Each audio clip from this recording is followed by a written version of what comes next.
To remove the hard drive from the PC, first remove the TouchMat and the right rear cover.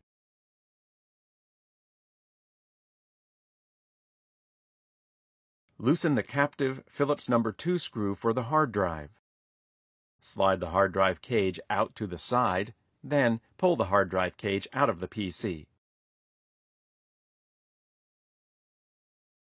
To remove the drive from the cage, detach the 4 black Phillips No. 2 screws on the sides of the hard drive cage.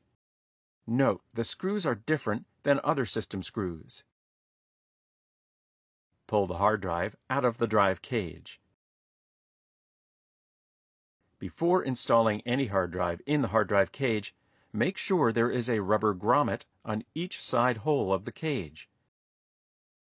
Install a new grommet into any hole missing a grommet.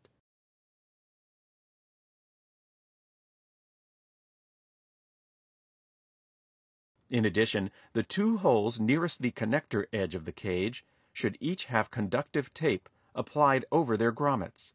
Apply tape if the tape is missing.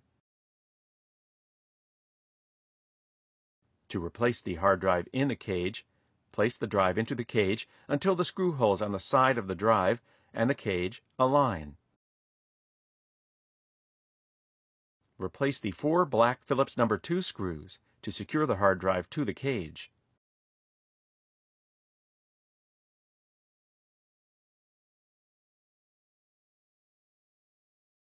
The hard drive cage has 4 tabs on the bottom sides that slide underneath 4 other tabs inside the PC. To replace the hard drive cage into the PC, place the tabs on the cage near their tabs on the PC. Then slide the cage in sideways until secure.